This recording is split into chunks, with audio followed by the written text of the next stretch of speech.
আপনাদের মনে প্রশ্ন জাগে না যে রাধাকে মা বলা হয় না কেন?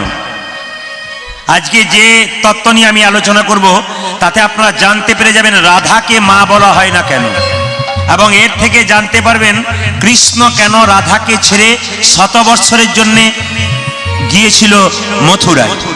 ছোট ছোট করে শুনবেন। আমার নিবেদন আপনাদের কাছে, যারা কীর্তন শুনতে বসেছেন, পাশে যদি কেউ গল্প করে আপনি গল্প শুনবেন না।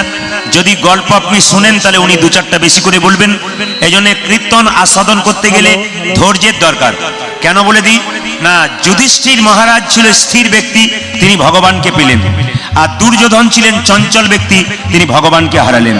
এই জন্য এখানে দুর্যোধনের মতো চঞ্চল যারা, তারা ভগবানকে হারাবে, কৃষ্ণ নাম তাদের মনের মধ্যে হৃদয়ের মধ্যে ঢুকবে না। কিন্তু যারা যুধিষ্ঠির মতো স্থির ব্যক্তি, তারা গোবিন্দের নাম শ্রবণ করবেন। আমি জানি এখানে প্রচুর ভক্তের সমাগম, বহু দূর পর্যন্ত অনেক ছেলে মেয়েরা দাঁড়িয়ে আছে, কিন্তু কি করবেন, কোনো উপায় নেই।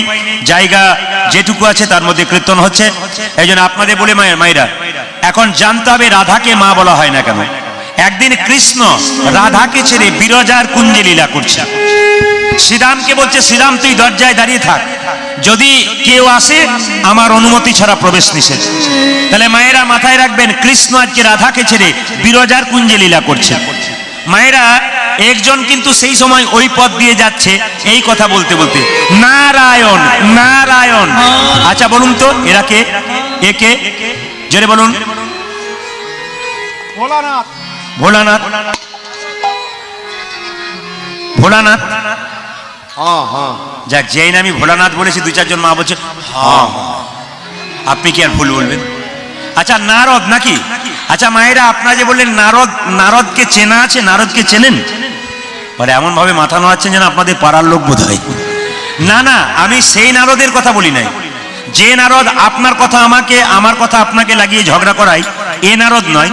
আমি সে নারদের কথা বললাম যিনি ভক্ত ভগবানের মধ্যে মিলন ঘটিয়ে দেন। সেই নারদ চলে যাচ্ছে বিরজার কুঞ্জের দিকে বীণা নিয়ে কীর্তন গাইতে গাইতে। তুমি রবিদারি অলোক বিহারী।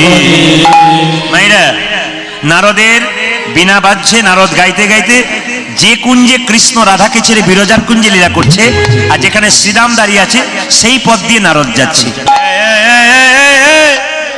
ওখানে দাঁড়িয়ে কি ব্যাপার, কি ব্যাপার, ওখানে কি হচ্ছে? না না, নারদ বলছে। কাকে বলছে? শ্রীরামকে। ওখানে দাঁড়িয়ে কি হচ্ছে? ওখানে দাঁড়িয়ে কি? শ্রীরাম বলছে বিরজার কুঞ্জে কৃষ্ণ লীলা করছে, আমি দাঁড়িয়ে, এই দরজা ছাড়, দরজা ছাড়, দেখবো। নারদ বলল শ্রীরাম বলল প্রভুর অনুমতি ছাড়া প্রবেশ নিষেধ। তখন নারদ কৃষ্ণকে মামা বলতো আর রাধাকে মামি বলতো। বলছে এই শ্রীরাম, তুই দরজা ছাড়বি না তো? তবে মামিকে একবার খবরটা দিয়ে আসি, দেখ মামি যদি আসে দরজা ছাড়তে তুই বাধ্য হবি। আচ্ছা মায়েরা বলুন তো, নারদের বাহনের নাম কি? এরোপ্লেন। নারদের বাহনের নাম? বাবা আমার সামনে বসে আছেন, খুব সুন্দর উত্তর দিচ্ছেন। যাক, উনি কাছে বসে আছেন বলে আপনারা শুনতে পাচ্ছেন, হলে আপনারা সবাই বলতেন কি বলুন তো? হ্যাঁ, ঢেকি। আচ্ছা, নারদের বাহন নাম ঢেকি। ঢেকির উপরে চেপে রাধারানীকে খবরটা দিতে যাচ্ছে, রাধে তোমাকে ছেড়ে কৃষ্ণ বিরজার কুঞ্জে। এইদিকে এইদিকে মামিকে মা বলা যায়। নারদ রাধাকে, রাধারানীকে বলল মামি তোমাকে ছেড়ে মামা বিরজার কুঞ্জে লীলা করছে। এখন লক্ষ্য করুন মায়েরা, রাধারানী কথাটা শুনে কোমরে কাপড়টা বেঁধে চললো কোথায়? বিরজার কুঞ্জে। দেখলো দাঁড়িয়ে আছে কে? শ্রীরাম। চিৎকার করে রাধারানী বলল দরজা ছাড় শ্রীরাম। শ্রীরাম একটাই কথা বলল, দরজা ছাড়বো না। এই শ্রীরাম দরজা ছাড়। না, আমি ছাড়বো না, প্রভুর অনুমতি ছাড়া প্রবেশ নিষেধ। যেই না বলেছে সঙ্গে সঙ্গে রাধারানী যখন জোর করে ঢুকতে গেছে, শ্রীরাম তখন রাধারানীকে হাতে করে জোর করে মাটিতে আছড়ে ফেলেছে।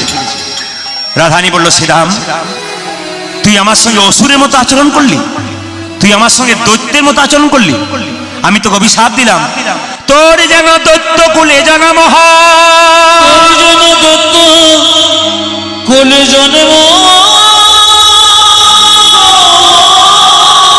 তোর যেন দৈত্য কুলে জন্ম হয়, কুলে জন্ম।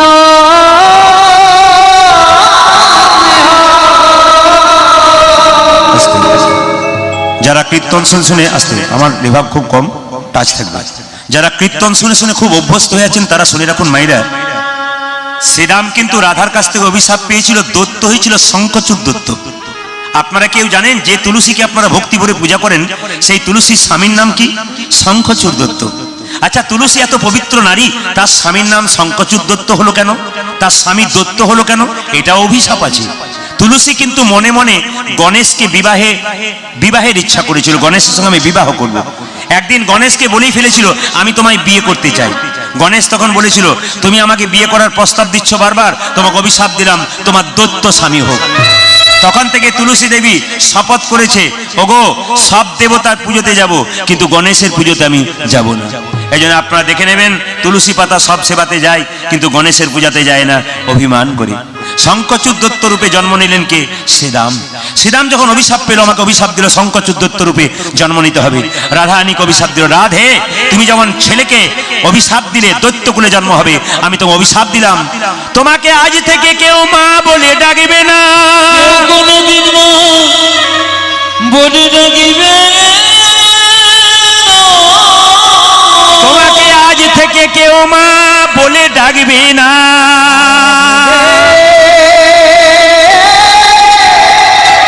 ডাকিবে না। জেনে নিন মায়েরা, রাধাকে মা বলা হয় না। যদি কালকে কেউ প্রশ্ন করে আপনি একটা কথাই বলবেন, শ্রীরামের অভিশাপ থেকে রাধাকে মা বলা হয় না। রাধারানীকে যখন শ্রীরাম অভিশাপ দিল তুমি মা হতে পারবে না, তোমাকে কেউ মা বলে ডাকবে না, তখন রাধারানী খুব একটা কষ্ট পায়নি, কষ্ট পেল সেই জায়গায়। এবার রাধারানীকে যে অভিশাপটা শ্রীরাম দিল, ওগো রাধে কৃষ্ণের জন্য কাঙালিনী হয়ে তুমি ছুটে এলে, আমি তোমাকে অভিশাপ দিলাম যে কৃষ্ণের জন্য কাঙালিনী হয়ে ছুটে এলে সেই কৃষ্ণকে তুমি 100 বৎসরের জন্য হারাবে। 100 বৎসরের জন্য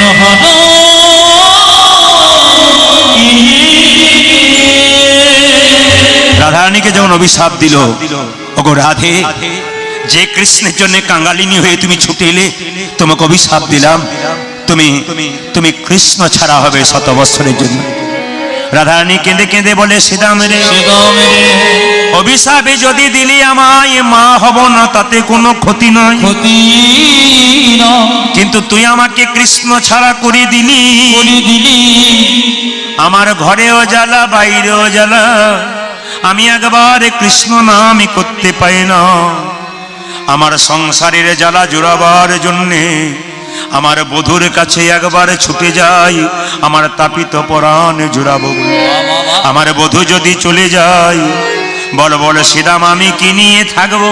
শ্রীরাম বলল রাধে তুমি যেমন অভিশাপ দিলে আমার দত্তকুলে জন্ম হোক, তেমন অভিশাপ আমি তোমাকে দিলাম, তুমি 100 বৎসরের জন্য কৃষ্ণ ছাড়া হবে। আজকে রাধারানী অভিশাপ পেয়েছি 100 বছরের জন্য কৃষ্ণ হারা হবে। ললিতা বিশাখাকে কেঁদে কেঁদে বলছে ললিতা রে আমি একটা কৃষ্ণ প্রেমের বীজ রোপণ করেছিলাম, আমার মনে বড় আশা ছিল সেই বীজ হতে অঙ্কুর হবে, চারা গাছ হবে, শীতল তরুর ছায়ায় তাপিত পরাণ জুড়াইয়ে নেব।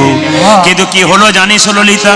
প্রেম অঙ্কুর যাও তো অত ভেল ললিতা রে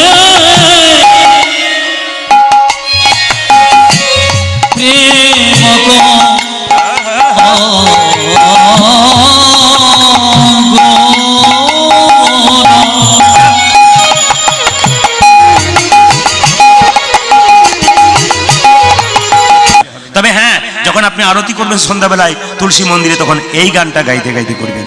হাত তুলে সবাই মিলে একবার করুন তো বসে, নামা নামা তুলসী কৃষ্ণ প্রেয়সী, একসঙ্গে রাধা কৃষ্ণের সেবা পাবো এই অভিলাষী। নামা নামা তুলসী কৃষ্ণ প্রেয়সী, রাধা কৃষ্ণের সেবা পাবো এই অভিলাষী। নামা নামা তুলসী কৃষ্ণ প্রেয়সী, রাধা কৃষ্ণের সেবা পাবো এই অভিলাষী। নামা নামা তুলসী কৃষ্ণ প্রেয়সী, রাধা কৃষ্ণের সেবা পাবো এই অভিলাষী। আচ্ছা সব জায়গাতে হয়, আপনাদের একবার হোক দেখি তো আপনারা কেমন বলতে পারছেন। আমি একবার বলবো আপনারা আমার সঙ্গে বলবেন সবাই মিলে, নম নম তুলসী কৃষ্ণ প্রেয়সী, রাধা কৃষ্ণের জোরে নম নম তুলসী। দারুণ দারুণ। যে তোমার নাম লয়, আচ্ছা ওইটাই বলুন, নম নম তুলসী কৃষ্ণ পেয়সী, জুড়ে বলুন রাধা কৃষ্ণের। দাঁড়ান দাঁড়ান, আগে কি আপনাদের কীর্তনের দল ছিল নাকি? দারুণ গাইছেন কিন্তু। আচ্ছা আমার সঙ্গে গান আছে, নম নম তুলসী কৃষ্ণ পেয়সী রাধা কৃষ্ণের সেবা পাবো এই অভিলাষী। হরি বল। আজ নম নম তুলসী কৃষ্ণ প্রিয়সী রাধা কৃষ্ণের সেবা পাবো এই অভিলাষী। ওরে যে তোমার নামে লয় মনোবাঞ্ছা পূর্ণ হয়, যে তোমার নামে লয় মনোবাঞ্ছা পূর্ণ হয়, যে তোমার নামে লয় মনোবাঞ্ছা পূর্ণ হয়, যে তোমার নামে লয়ে মনোবাঞ্ছা পূর্ণ হয়, কৃপা করে কর মরি বৃন্দাবন বাসী। এ হয় যে তোমার নামে লয়ে মনোবাঞ্ছা পূর্ণ হয়, কৃপা করে কর মনে বৃন্দাবনবাসী। বলুন নম নম তুলসী কৃষ্ণ প্রেয়সী রাধা কৃষ্ণের সেবা পাবো এই অভিলাষ। তুলো ধরি নম নম তুলসী কৃষ্ণ প্রেয়সী রাধা কৃষ্ণের সেবা পাবো এই অভিলাষে। নম নম তুলসী কৃষ্ণ প্রেয়সী রাধা কৃষ্ণের সেবা পাবো এই অভিলাষ। আজ নম নম তুলসী কৃষ্ণ প্রিয়সী রাধা কৃষ্ণের সেবা পাবো এই অভিলাষে। জন্ম নিলে একদিন সবাইকে চলে যেতে হবে, এটা আমরা সবাই জানি। রাস্তা দিয়ে যখন মৃতদেহ নিয়ে যায়, বলো হরি হরি বল বলে আমরা সবাই প্রণাম করি, বাচ্চাদেরকে বলিও প্রণাম কর। কিন্তু প্রণাম করার সময় এইটুকু ভাবি যে ও বোধহয় গেল, আমরা বোধহয় যাব না।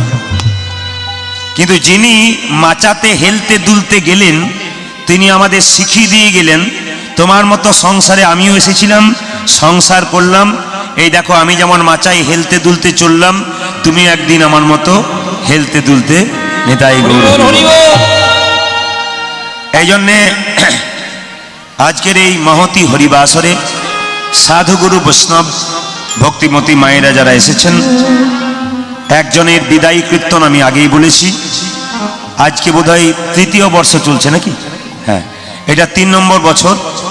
গত বছর আমি এখানে এক জায়গায় এসেছিলাম, ওখান থেকে ওনারা কথা বলেছিলেন। তো যাই হোক, আপনারা অনেকে জায়গা পান নাই, দাঁড়িয়ে আছেন। আসরটা অনেক বড়, তবু আপনারা জায়গা পান নাই। যদি পারেন তবে একটু ম্যানেজ করে বসার চেষ্টা করুন। মহাপ্রভু নবদ্বীপ ছেড়ে চলে গেছেন, ভক্তগণ কাঁদছেন। যার নিমিত্তে কীর্তন, সে যেদিন এই গ্রাম ছেড়ে চলে গেছিল সবাই কেঁদেছিল? সবাই কাঁদেনি। কেঁদেছিল কারা? তার সঙ্গে যার সম্পর্ক ছিল, সম্বন্ধ ছিল, একমাত্র তারা। তা মহাপ্রভু চলে গেছেন বলে সবাই কাঁদছেন, কিন্তু কেউ কেউ বেশি করে কাঁদছেন। ভগবান চলে গেছেন, নবদ্বীপে সবাই কাঁদছেন। মাইরা, আপনাদের কাছে নিবেদন রইল, ভগবান চলে গেলে কোনো ক্ষতি নেই, ধরবার কিন্তু মন্ত্র আছে ভগবানকে। আপনারা ভগবানকে ধরতে পারেন যদি আপনাদের মধ্যে আকুলতা ব্যাকুলতা থাকে। রামকৃষ্ণ পরমহংসদেব মা কালীকে বলতো মা খা, মা খা। একজন শিষ্য জিজ্ঞেস করলো, ঠাকুর তুমি যে বলো মা খা, মা খা, মা কি তোমার হাতে খায়? ঠাকুর বললো হ্যাঁ রে খায়। বলছে কই আমি ডাকি তখন খায় না, তুমি ডাকলে খায়। বুঝতে পারলাম না ডাকার তফাৎটা কোথায়। ঠাকুর বলল ডাকার মধ্যে আকুলতা ব্যাকুলতা চাই, মা খাবে।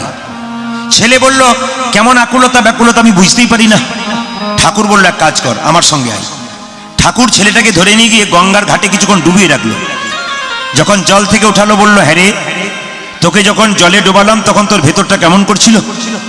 বলছে ঠাকুর আমার ভেতরটা আকুপাকু আকুপাকু করছিল। ভগবানকে ডাকার সময় তোর মন যদি এরকম আকুপাকু করে, ভগবান কি না এসে থাকতে পারে? এই জন্য আপনাদেরকে বলে যাই, ভগবানকে ডাকতে গেলে আকুলতা ব্যাকুলতা চাই। ভগবান যাবে না, একটা কাজ করবেন আপনারা, আশ্রয় লইয়া ভজে যে তারে কৃষ্ণ নাহি মাঝি গজে বাকি সব মরে। আচ্ছা, প্রচন্ড শীত পড়েছে আমি জানি, শীতকে উপেক্ষা করে কীর্তন রস আস্বাদন করার জন্য আপনারা ছুটে এসছেন এখানে। কিন্তু একটা কথা আপনাদের বলে রাখি, বেশি আপনাদের হাত তুলতে বলবো না, আপনাদের বেশি হাত তুলতে বলবো না। এই জন্যে যা ঠান্ডা পড়েছে, যদি হাত তোলেন আর বাতাস যদি হুড় করে ভেতরে ঢুকে যায় আর ভেতর যদি গুড়গুড় করে যায়, তাহলে সব নিতাই গৌর হরি বল হয়ে যায়। এই জন্য শীতের দিনে হাত তোলাতে মাঝে মাঝে আমার ভয় হয়। তবু চাদরের ফাঁকে একবার তুলবেন, ভগবানকে বলবেন আমরা আছি। তো বলে রাখি মায়েরা, এই যারা ত্রিপলের নিচে আছেন তারা কিন্তু শীত কম পাবেন, যারা ফাঁকাতে আছেন তারা বেশি পাবেন। আশ্রয় নিয়ে যারা ভজনা করে তারা গোটা থাকে, আশ্রয় ছাড়া হলে নিতাই গৌর হরিবোল হয়ে যায়। মায়েদের বাড়িতে কলাই ভাঙার জাতা আছে? জোরে বলুন হ্যাঁ না না। আগে ছিল। আগে ছিল। আচ্ছা, কলাই ভাঙার জাতাতে কটা ফুটো থাকে? 3টে না 4টে? জোরে বলুন। 2টো, মাঝে একটা পাশে একটা। মাঝের ছিদ্রতে কি বলা হয়? একটি কাঠের গঞ্জ, আর পাশের ছিদ্রতে কলাইয়ের দানাগুলোকে ভরে জাতাটাকে বন বন বন বন করে ঘুরিয়ে দিলাম। যখন জাতাটাকে তুলবেন তখন দেখবেন কিছু কিছু কলাইয়ের দানা ভেঙে গুড়ি গুড়ি হয়ে গেছে, আর কিছু কিছু কলাইয়ের দানা অর্ধেকটা ভেঙেছে অর্ধেকটা ভাঙেনি। যদি আপনাদের বাড়িতে কলাই ভাঙার জাতা আছে বা ছিল, একজন হাত তুলে বলুন তো কোন কলাইয়ের দানাগুলো গোটাকে গোটা রয়ে যায়? অনেকে বলছে ফোন নাম্বারটা দেবেন, পরে ফোন করে জানিয়ে দেবো। না না, জেনে নিন, জাতার মাঝে যে গঞ্জ আর গঞ্জের চারিপাশে যে কলাইয়ের দানা, তারা কিন্তু গোটাকে গোটা রয়ে যায়। সংসার একটি জাতা, মানুষগুলো হলো সব কলাইয়ের দানা। এই সংসার জাতাটা ঘুরছে, যে সমস্ত ভক্ত কলাইয়ের দানা সংসার জাতার মাঝে গঞ্জ নামক গুরুকে আশ্রয় করেছে আর গোবিন্দ ভজনা করছে, একমাত্র তারাই গোটা।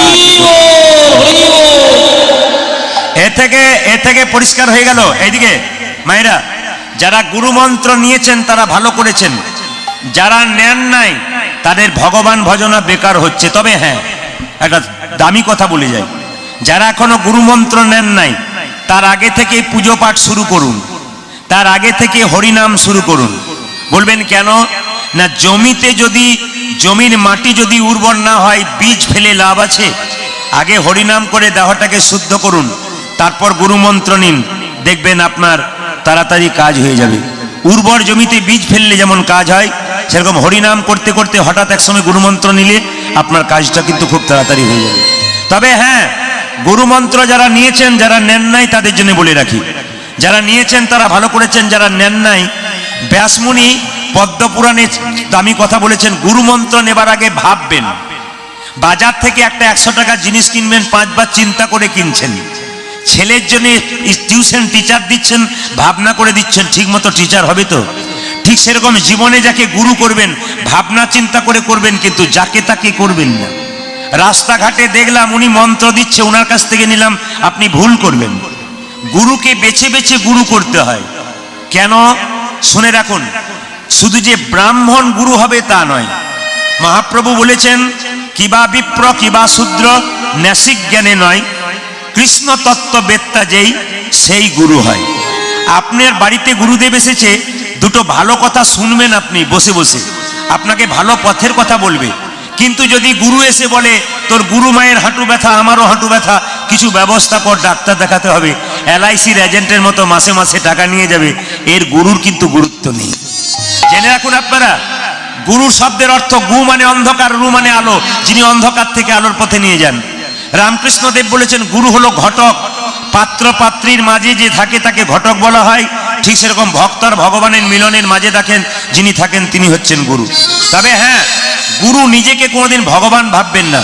গুরু যদি নিজেকে ভগবান ভাবেন তাহলে বুঝে নেবেন উনার গুরুত্ব নাই। শিষ্য গুরুকে ভগবান ভাবতে পারে, কিন্তু গুরু নিজেকে কোনোদিন ভগবান ভাববে না। এইবার তৃতীয় কথাটা শুনে রাখুন, গুরু যে কথাগুলো বলছে ভেবে দেখবেন সেগুলো তিনি পালন করছে কিনা। আপনাকে বলছে ভোর 4টায় ঘুম থেকে উঠবি, হরিনাম করবি, আর সেই সকাল 8টার সময় উঠছে, তাহলে কিন্তু নিতাই গৌর হরিবোল হয়ে যাবে। যেমন এক বাটি দুধে একটা বিষাক্ত সাপ চুমুক দিলে সেই দুধ বিষ হয়ে যায়, সেরকম যে গুরু ভালো ভালো কথা বলে কিন্তু নিজেই মানে না, ওনার কথাগুলো সব বিষ হয়ে যায়। রামকৃষ্ণ পরমহংসদেব বলেছেন, গুরু করবে বেছে বেছে, যাকে তাকে করো না। গুরু হচ্ছে দু প্রকার, একটা কাঁচা একটা পাকা। কাঁচা গুরুকে মন্ত্র দেবার আগে চুক্তি করে যে, এই আমার কাছে মন্ত্র নিবি, 500 টাকা 1 বস্তা চাল, 2 সোনার জিনিস দিবি, টাকা পয়সা চাল ডাল নিয়ে মন্ত্র দিয়ে ওই যে বাড়ি চলে গেল, আপনার বাড়ির দিকে মুখ করলো না, ইনি কাঁচা গুরু। প্রশ্ন করবেন, প্রদীপ বাবু তাহলে পাকা গুরু কে? আমার কথা নয়, ঠাকুর পরমহংসদেব বলেছেন, পাকা গুরু সে মন্ত্র দেবার আগে চুক্তি করে না যে, ঠাকুর আমি মন্ত্র নেব, নে, দক্ষিণা কি লাগবে? কিচ্ছু না। কেন? আমি তোর বাবা, তুই আমার ছেলে, তোর তো সব কিছু আমার, আবার দিবি কি? তাহলে ঠাকুর কিছু তো দিতে হবে, তোর ভক্তিটুকু আমার চরণ তলে দে। যিনি আপনার ভক্তিটুকু চরণতলে নিয়ে প্রতি বছর আপনার বাড়িতে এসে আপনাকে পরীক্ষা করে দেখবে আমি যে মন্ত্র দিয়েছি ঠিক ঠিক ভজন করছে কিনা, এরাই হচ্ছে পাকা গুরু। আসুন আমরা রামকৃষ্ণ দেবের লেখা একটা গান গাইব, সবাই মিলে একটু হাততালি দেবেন। তবে বলে রাখি, আপনার একটু বলবেন মহাপ্রভুর ছবি আপনারা দেখেছেন? জোরে বলুন হ্যাঁ না না। মহাপ্রভুর ছবি দেখেছেন? এখানে কেউ দেখে নাই মনে হয়। দু চারজন মা হ্যাঁ বলছে, পাশের জন বলছে চুপ থাকাটাই বুদ্ধিমানের কাজ। আচ্ছা, মহাপ্রভুর ছবি দেখেছেন? হাতটা নিচের দিকে থাকে না উপর দিকে থাকে? জোরে বলুন। আচ্ছা, একবার দেখা যাবে? দেখানো যাবে? আচ্ছা, মহাপ্রভু হাতটা উঁচুতে আছে। একজন ভক্ত বলছে, ঠাকুর তুমি যে হাতটা তুলে আছো তোমার হাতে ব্যথা হয় না? বলে ব্যথা আবার হয় না? বলে তাহলে নামাও। বলছে নামাবো কি করে, তোরা তুলছিস না। ওই যে নামাচ্ছি না। একজন বলো, ঠাকুর এই তো তুললাম এবার নামাও। বলছে না, তোদের পেছনে যারা আছে, আপনাদের বলি না কিন্তু, ওই যে তোদের পেছনে যারা আছে তারা তুলবে না বলে। তার মানে কি, আমি যদি হাত না তুলে থাকি, এর পরের জন্মে যারা জন্ম নেবে আমার হাত তোলা যদি না থাকে তাহলে তারাও হাত তুলবে না। তাই জন্ম জন্মান্তর ধরে আমি হাত তুলেই আছি। তাহলে শুধু আমাদের জন্য নয়, যারা চলে গেছে তাদের জন্য, যারা আসবে তাদের জন্য, যারা আছে তাদের জন্য। রাধারানী বলছে, ওরে ললিতা, আমার আর আমার বধুর প্রেমটা কেমন জানিস? প্রতিপদ চাঁদের মতো মায়েরা, আমাবস্যার পরে প্রতিপদ হয় না? আচ্ছা, প্রতিপদের চাঁদ কেউ দেখেছেন? হাত তুলতে পারবেন? না না, দেখতে পাবেন কি করে? আমাবস্যার পরে প্রতিপদের রাত্রিতে কেউ যদি সারাত্রি আকাশের দিকে চেয়ে থাকে এক টুকরো চাঁদ দেখা যায়, এটা হচ্ছে প্রতিপদের চাঁদ। মায়েরা, আপনাদের কৃষ্ণ প্রেম আর রাধার কৃষ্ণ প্রেম একটু তাকিয়ে দেখুন আমার দিকে। ললিতা বলছে, ওরে রাই, আস্তে আস্তে, ললিতা বলছে, ওরে রাই, তোর গোবিন্দ যখন বৃন্দাবন ছেড়ে গেল তখন তুই কেন তাকে বাধা দিলি না? আচ্ছা বলুন তো মায়েরা, সংসার ছেড়ে চিরকালের জন্য কেউ যদি চলে যায়, বলো হরি হরি বল বলে শ্মশান ঘাটে নিয়ে যাওয়া হয়। ছেলে মেয়ে কত কান্নাকাটি করে তার বাঁশের মাচা ধরে, কিন্তু সে কি কখনো সাড়া দেয় যে চলে যায় সে ফিরে আসে না? ললিতা বলছে, রাধে, তোর বধূ যখন অক্রুরের রথে চেপে চলে যাচ্ছিল তুই বাধা দিলি না কেন? রাধারানী কেঁদে কেঁদে বলছে, ললিতা রে, আমি কি বাধা দিতে ছেড়ে দিয়েছি? শুনবেন ভালো করে। বলছে, অক্রুরের রথে চেপে যখন কৃষ্ণকে নিয়ে যায় অক্রুর, আমি বললাম, অক্রুর, তোমার নাম কে অক্রুর রেখেছে? তোমার নাম ক্রুর রাখা উচিত ছিল। তুমি আমার প্রাণ গোবিন্দকে নিয়ে চললে। আমি কি করলাম জানিস ললিতা?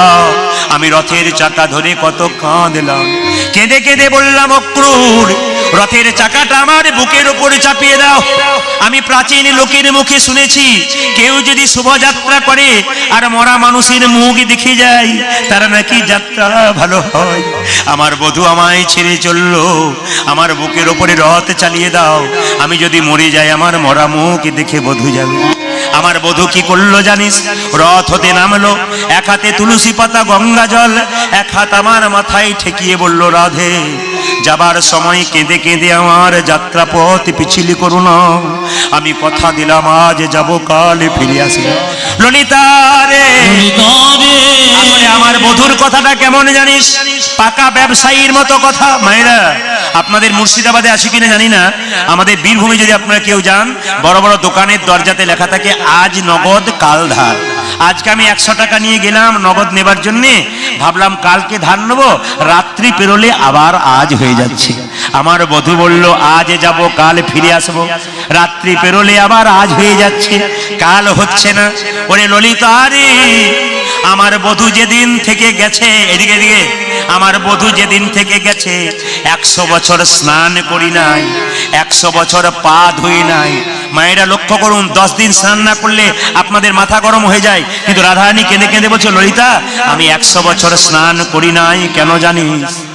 আমার বধূ যেদিন বৃন্দাবন ছেড়ে যাবে সেদিন সকালবেলাই বলল, রাধে, তুমি আমায় কেমন ভালোবাসো? আমি ঘুরিয়ে বললাম, বধূ, তুমি আমাকে কেমন ভালোবাসো? আমার বধূ বলল, এত ভালোবাসার পরীক্ষা দিয়ে আবার দিতে হবে। আমি বললাম, বধূ হে, সত্যি যদি আমাকে ভালোবাসো, তোমার কোলে বসিয়ে আমাকে সুন্দর করে সাজিয়ে দাও। ওরে ললিতা রে, আমি আলা ভোলা গোয়ালিনী কৃষ্ণ সেবারি কি বিভজনে, যে কৃষ্ণকে পাবার জন্য কত যোগী, কত মুনি ঋষি কতদিন ধরে সাধনা করে, সেই কৃষ্ণ আমাকে কোলে বসিয়ে কি করলো জানিস? নিজের হাতে নিজের হাতে আমার চরণে আলতা পরিয়ে দিল। পরিয়ে দিল ওরে ললিতা রে, ললিতা রে, আমার নয়নে কাজল পরিয়ে দিল। আমার আমার আমার বেনি মাধব আমার বেনিটা যতন করে বেঁধে দি। যে যে ওরে ললিতা রে, আমার বধূ কি করলো জানিস? আমার স্মৃতিটাকে লাল করে রাঙিয়ে দিল।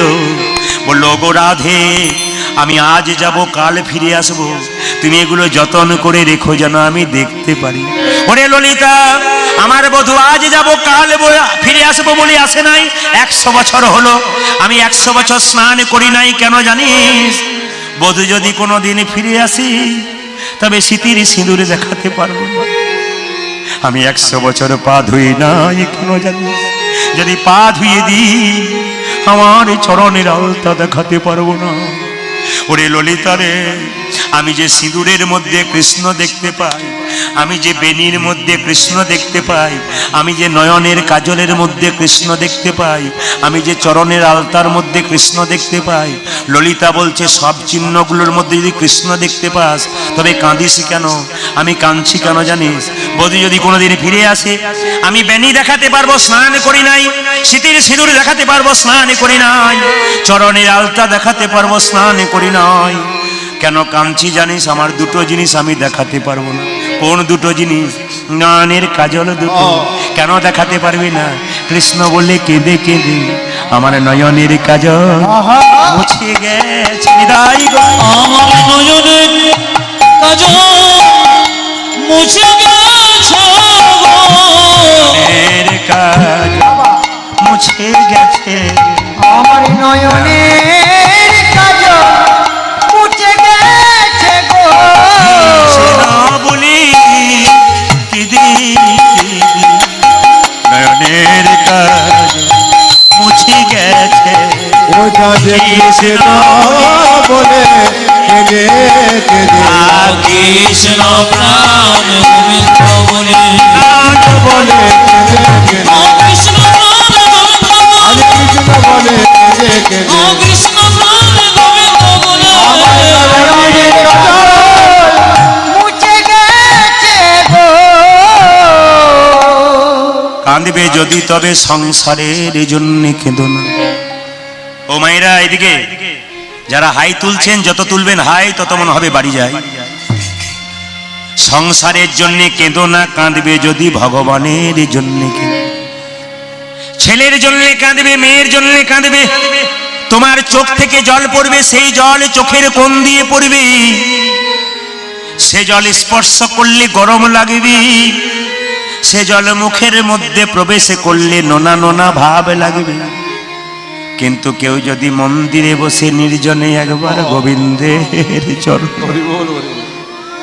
মায়েরা এই সংসারের জ্বালা থেকে মুক্তি পেয়ে কেউ যদি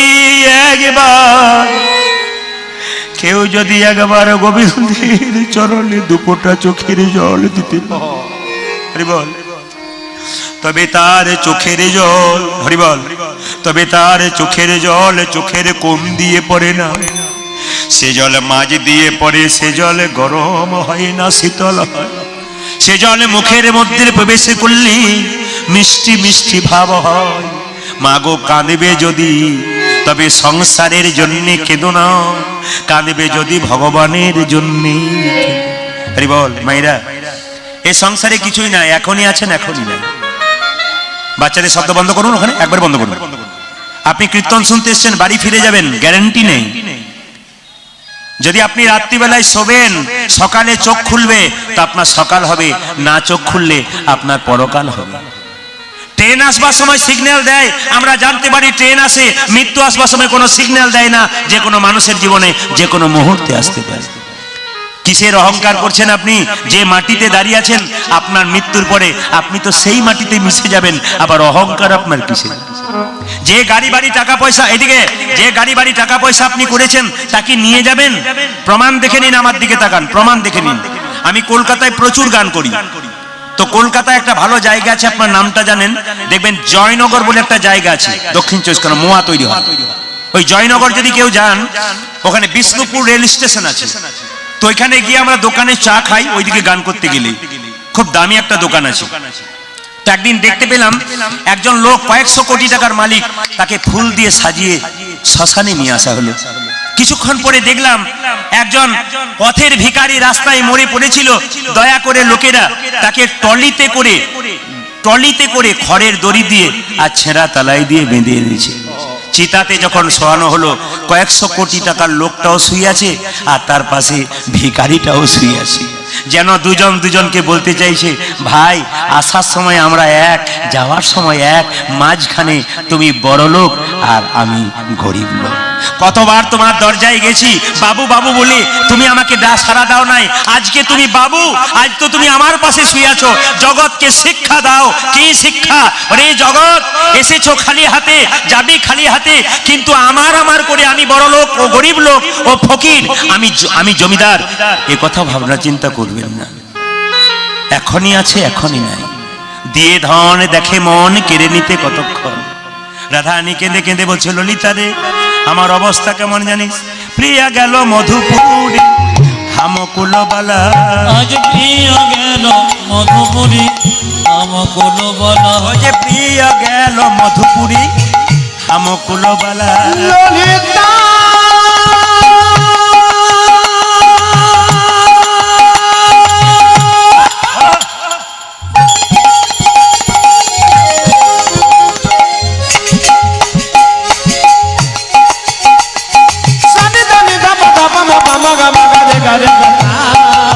প্রিয়া গেল মধুপুরে হামকুল বালা। বিপথে পরল জইছি মালতীর মালা। আজ বিপদে পড়ল যাইছে মানতীর মালা। বিপথে পরল জইছে মালতীর মালা। বিপদে পড়ল যাইছে মালতীর মালা। স্বামী আসতে, স্বামী যতদিন বেঁচে আছে আমাদের গর্ব অহংকার ততদিন। স্বামী চলে গেলে, যে মেয়েদের স্বামী চলে যায় তার স্মৃতির দিকে তাকাবেন, কম বয়সে তার মুখটার দিকে তাকাবেন, কি অবস্থা হয়ে যায়। এই যে রাধারানী কেঁদে কেঁদে বলছে, ললিতা রে আমার বধূ যতদিন বৃন্দাবনে ছিল, মালতীর মালার মতো তার গলায় ছিলাম। সে যখন চলে গেল তখন আমাকে মালতীর মালার মতো এক পাশে ফেলে দিয়ে চলে গেল। এই যে আমি কীর্তন করছি, যে বাড়িতে বাসা আছি, আমার কীর্তন করার পর মালাটা কিন্তু ওখানে খুলে দেবো। হ্যাঁ, কীর্তন যতক্ষণ মালা ততক্ষণ। রাধারানী কেঁদে কেঁদে বলছে, আমার দশা তেমনি, আজ আমার দশা তেমনি হল। আমার দশা তেমনি, ও জাগে আমার দশা তেমনি হলো। যে মালতীর মালার মতো আমার দশা তেমনি, ও যে মালতীর মালার মতো আমার দশা তেমনি। ও যে মালতীর মালার মতো আমার দশা তেমনি। সখী মালতীর মালা মতো আমার দশা তেমনি হল। বিপথে পরল জইছে মালতীর মালা। আজ বিপদে পড়ল যাইছে মালতীর মালা। রাধারানী কেঁদে কেঁদে বলছে, ললিতা রে মায়েরা, স্বামী চলে গেলে মেয়েদের দুটো জিনিস চলে যায়। একটু বলি, মুখের হাসি আর চোখের ঘুম। ছেলেগুলোকে দায়িত্বে দিয়ে চলে গেলে তুমি, আমার ঘুম গেল, আমার হাসি চলে গেল। তবে যে বোনেদের স্বামী নাই, যে মায়েদের স্বামী নাই, কৃষ্ণকে প্রতিরূপে ভজন করুন, আনন্দের সীমা হবে না। আপনি আনন্দময় থাকবেন চিরকাল। শুধু কৃষ্ণকে প্রতিরূপে ভালোবাসবেন। কৃষ্ণকে যে যেভাবে ভালোবাসবে তার কাছে কৃষ্ণ সেভাবে আসবে। রাধারানী কেঁদে কেঁদে বলছে, আমার অবস্থা কেমন জানিস? নয়নক নিধি গেল ভয়ানক হাস। সখী নয়নক নিধি গায় ভয়ানক ও যে নয়নক নিধি গেল ভয়ানক হাস। আর নয়নক নিধি গেল ভয়ানক হাস। সুখ গেল প্রিয়া সঙ্গে দুঃখ হাম পার। আজ সুখে গেল প্রিয় সঙ্গে দুঃখ হাম পার। সুখ গেল প্রিয়া সঙ্গে দুঃখ হাম পার। সুখ গেল প্রিয় সঙ্গে দুঃখ হাম পার। আমার দশা তেমনি হলো। আজ আমার দশা তেমনি হলো। নাই নয়নে নিদ নাই, আগে নাই নয়নে নিধি নাই রে। নাই বদনে হাসি নাই রে, নাই নয়নে নিদ ও যে নাই বদনে হাসি নাই রে, নাই নয়নে নিধি ও নাই। যে নাই নয়নে নিদ নাই রে, নাই বদনে হাসি নাই। ওরে নয় বদনে হাসি নাই রে, নয় নয়নে নিধি নাই। সুখ গেল প্রিয়া সঙ্গে দুঃখ হাম পাস রে। আজ সুখী গেল প্রিয় সঙ্গে দুঃখ হাম পার। এ ললিতা, আমার বেঁচে থেকে কি লাভ আছে? একটু বিষ এনে দে। ওরে ললিতা রে, মায়েরা মন দিয়ে শুনবেন, মায়েদের দেখবেন স্বামী চলে গেলে অনেক সময় আমাদের ওদিকে দেখেছি মেয়েরা কেঁদে কেঁদে বলে বেঁচে থেকে কি লাভ আছে, একটু বিষ এনে দে, ও তো সংসারের দায়িত্ব সব দিয়ে চলে গেল, এবার আমায় চলে যেতে হবে। রাধারানী কেঁদে কেঁদে বলছে সো যদি তে চলো কাজ কি এ হো জীবনে, আজ সজদি হে জন কাজ কি হো জীবনে, সো যদি তে চলো কাজ কি এ হো জীবনে, ও যদি দে জলো কাজী ইহ জীবনে, আনহ সখী গরল করি গ্রাসে, আরে কি গরল কবি নারে, আরে কিবা আনহ সখী গরল করি গ্রাসে, আরে কিবা আনন্দ কি গরল করি গাছে, আরে কিবা আমায় দে দে গরল এনে দে, আমায় দে দে গনো এনে দে রে, দে দে গরল এনে দে, আমায় দে দে গরল এনে দে রে, গরল খেয়ে শান্তি দিব, দে দে গরল এনে দে রে, ওরে গরল খেয়ে শান্তি জীব, দে দে গরল এনে দে রে। রাধারানীর ইচ্ছা দেখুন, রাধারানীর ইচ্ছা মৃত্যুর আগে আমাকে, আমি যখন মরে যাব আগুনে পোড়াবি না, জলে ভাসাবি না, নীরে নাহি দাদবি, অনলে নাহি দাহবি, আজ নিরে নগির রবি অনলে নাহি নগবি, নীরে নাহি দাদবি, অনলে নাহি দাহবি, নীরে নাই যাওবি অনলে নাহি যাওবি, রাখবি তরু তমালো ডালে, আরে কিবা আরে রাখবি তোর তোমার ডালে, আরে কিবা কবি করো তোমার নামে, আরে কি মো আইসিওর গাড়ি এসেছে অফিসারের, আপনার রাস্তা থেকে বাইকগুলো একটু সরিয়ে নেবেন, রাস্তা থেকে বাইকগুলো একটু সরিয়ে নেবেন, হ্যাঁ সবার যারা যারা যারা বাইক আছে রাস্তা থেকে একটু সরিয়ে নেবেন। আমায় তমাল ডালে বেঁধে রাখ, আমায় তোমার ডালে বেঁধে রাখি, তমাল ডালে বেঁধে রাখ, সখী আমায় তোমার ডালি বেঁধে রাখি, মরিলে আমারও দেহ তমাল ডালে বেঁধে রাখি, আরে মরিলে আমার দেহ তোমার ডালে বেঁধে রাখি, কাক পক্ষীকে বলবি আমার শরীরে সব অংশ খেয়ে নেবে, দুটো জিনিস যেন না খাই, আমার নয়ন দুটো বধূ যদি কোনদিন ফিরে আসে একবার নয়ন ভরে দেখবো তার, আমি নয়ন ভরি দেখবো তারে, নয়ন ভরে দেখবো তুই তার, আমি নয়ন মনে দেখবো তানে, বধূ যদি ফিরে আসে নয়ন ভরে দেখবো তাকে, বধূ যদি ফিরে আসে নয়ন ভরে দেখবো তারে, রাখবি তরু তমালো ডালে, আরে কিবা রাখবি তরু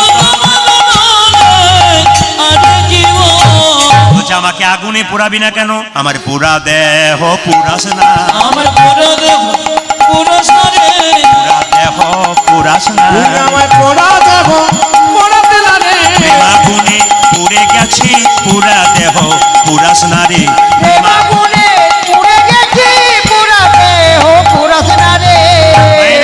চলো রে চলো রে চলো ওগো হরি দর্শন, জয় রাধে জয় কৃষ্ণ জয় বৃন্দাবন, চলো রে চলো রে চলো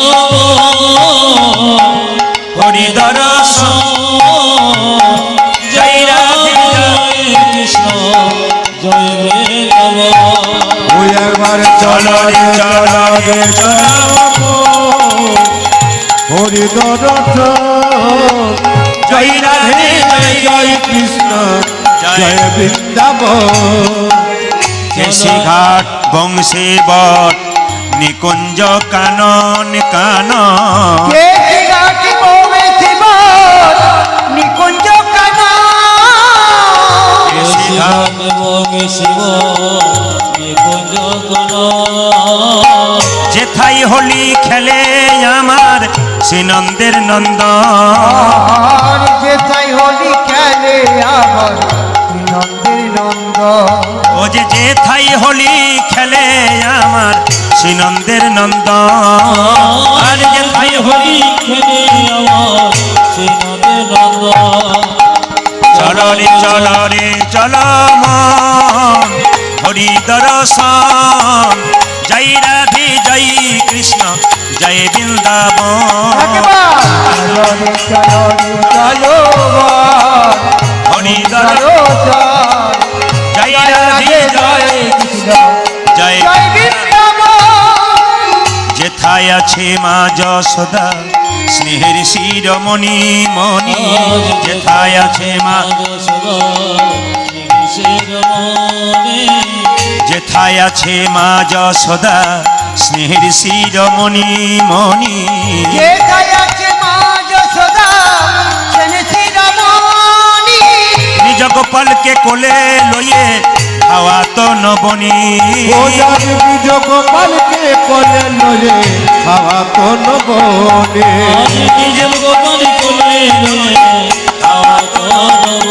এই যে মধু মাখা মাখি সেজে স্নেহেরি বন্দন জয় রাধে জয় কৃষ্ণ জয় বৃন্দা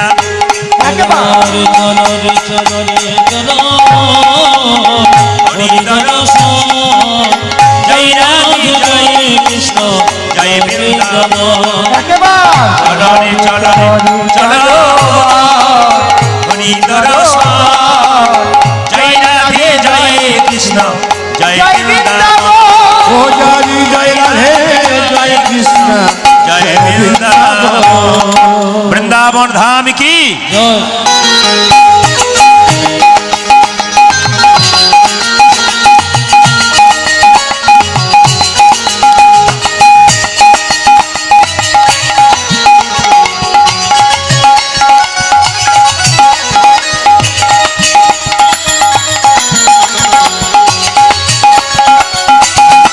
ধ্বনি